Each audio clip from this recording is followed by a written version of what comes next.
Hi everybody, welcome back to Mediocre Whiskey Review. I am Jill, your host. Today we're doing something slightly different. Stick around.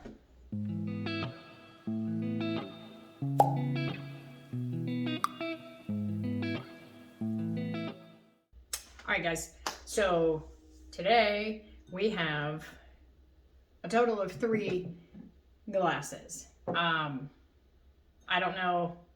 I know what's in all 3, but I don't know which glass is which. You get it. So I decided after I did one of my last videos, I decided that we were going to do a comparison of 10-year bourbons. So what we have in no particular order, we have got the Eagle Rare, which is 10-year. We have the Henry McKenna, which is also 10-year. It's a bottled bond. So the Eagle Rare is 90 proof. Henry McKenna is 100. And then we have the Russell's Reserve 10-year, which is also 90 proof. So, they're all very close in proof. They are the same age. So I thought it would be fun to see which one I like best when compared to the others, you know. And also, side note, lighting is different. I feel like the camera angle is a whole lot different today. I fought with my tripod, so ignore whatever looks weird.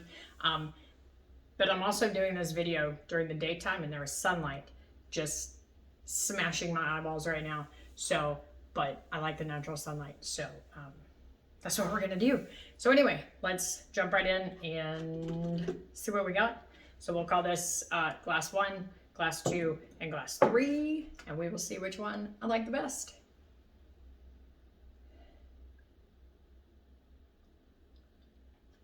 It's a very standard bourbon nose, I guess. Vanilla caramel, it's pretty sweet. There's a bit of some kind of spice in there that I'm pulling out. But that's really good. It's some graham cracker and maybe a vanilla wafer instead of a graham cracker.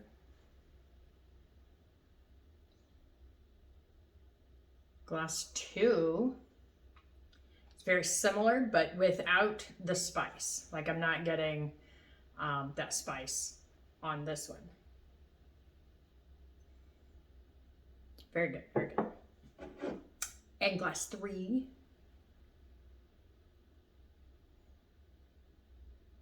Now that one I'm getting just a little bit heavier spice on the nose of that one. So I started to just drink it. That one's got almost like an almond scent that I'm getting. So let's start with glass A, see what we get.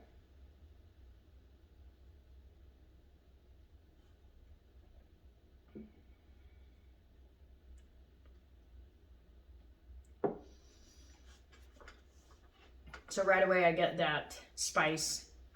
That's like the first thing that hits my mouth, but it dissipates pretty quickly. It's not overpowering.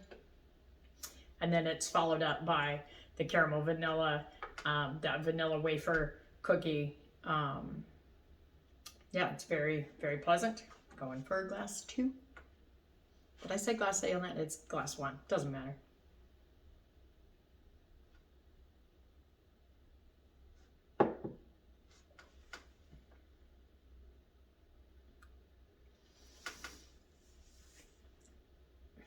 So glass 2, which I thought had less of the spice on the nose than glass 1, actually came out with some of the spice. That sun is making me very warm right now. So I got that spice on the palate right off the bat, which I wasn't expecting. But oh my, how things change. We're gonna make another round after glass 3.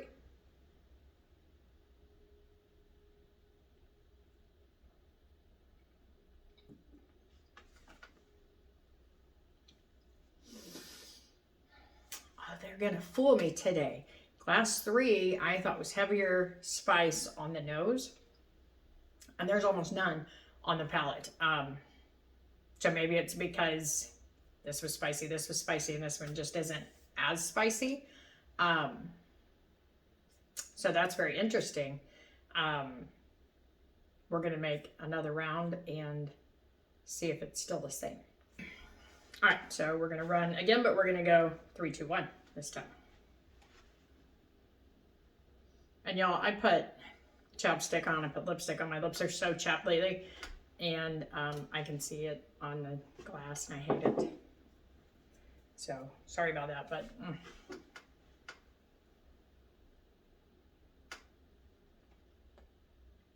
that one's really just a solid bourbon, right? Like a traditional vanilla caramel. A little bit of spice at the back end of it, but not bad at all, and very pleasant overall. So glass 2. That one did not start with the spice that time. It came in with vanilla and like a chocolate. There's a hint of a chocolate on that sip.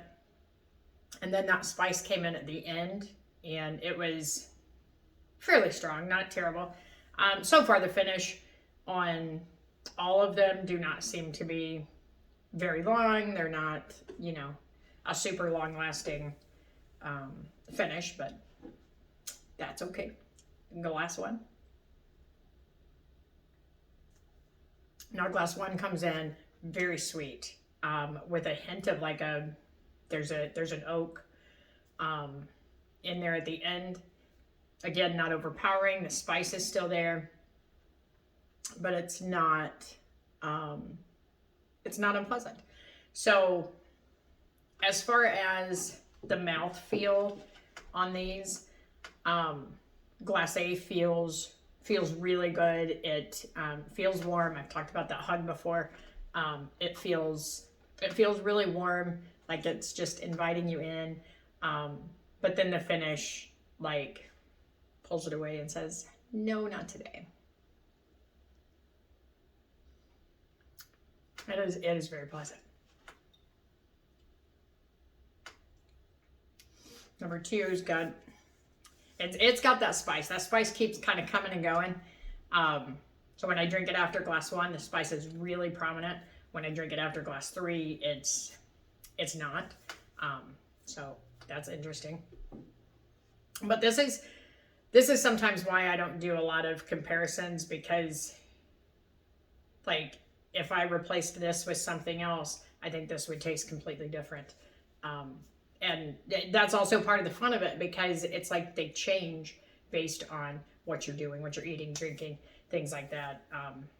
No, I haven't eaten anything today. Had my coffee this morning, of course, but as far as food, I haven't had anything to like sway how anything's gonna taste. So I think glass 3 has the best mouthfeel. And it's also got that warm, inviting hug, like it's wrapping you up in a blanket. The finish on it sticks around just a little bit longer than the other 2. So already I'm going to make one determination right now, and I'm going to say that glass 2 is going to be at the end of my pick today.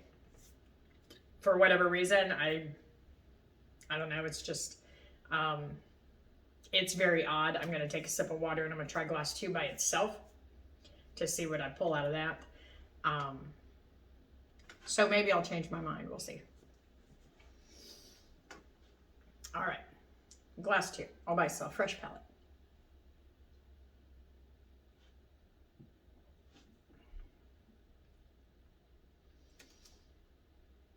So I'm getting that spice on that, and it's not, I don't dislike it.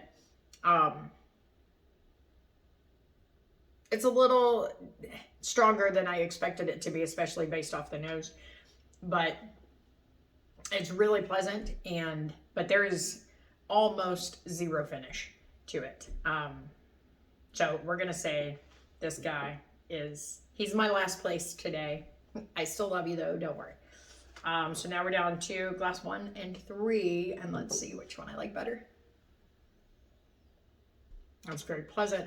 Just the good standard bourbon notes that you would expect to find. And there is a little bit of that oakiness in there, just a hair, not much.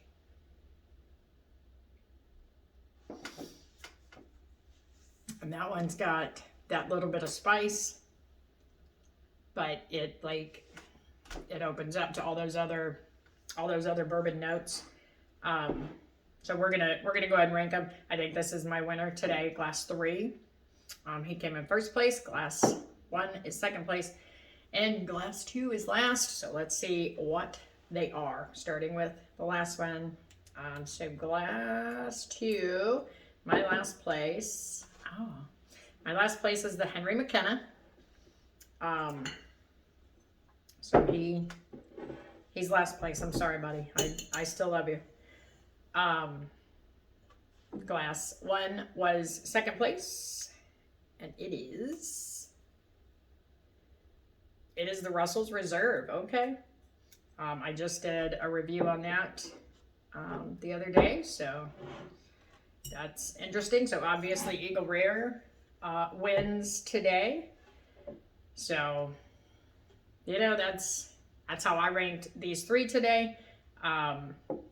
They're all very good, and I think I've done a review on all of them at one point. I think this was in a blind way back with my friend, but and he came out pretty decent in that blind that we did. But yeah, so I was very impressed with the Russell's Reserve when I did the video the other day. So, but comparing the 3, Eagle Rare wins it today, and it's kind of funny because I never really think about Eagle Rare. Like I don't drink it a whole lot. I have 2 bottles of it. The other bottle I have is a store pick, and I've not done a comparison between the 2, so that might be an interesting thing to do. So as far as price and what I paid for all these, they're very comparable in price. This one, I think I paid like $42. This one my friend had picked up for 30 something, I think. And then this one also was 30 something. So for 10-year bourbons, in the 30 to 40 price range, I think they're all very, very solid pours. I have not seen the Henry McKenna out. My friend actually picked that up. The Russell's Reserve is actually the only one of these that I found and bought. I bought these, I paid for them, but I did not find them and purchase them. So kind of interesting. And I know some of these are hard to find, like the Eagle Rare. I never see Henry McKenna, but if you can find them, I mean, for sure, if you're looking for something kind of cheap to sip on daily, I think they're all good choices. So with that being said, cheers, and I will see you next time. Like, subscribe, do the things, have all the fun until next video, and I will see you then.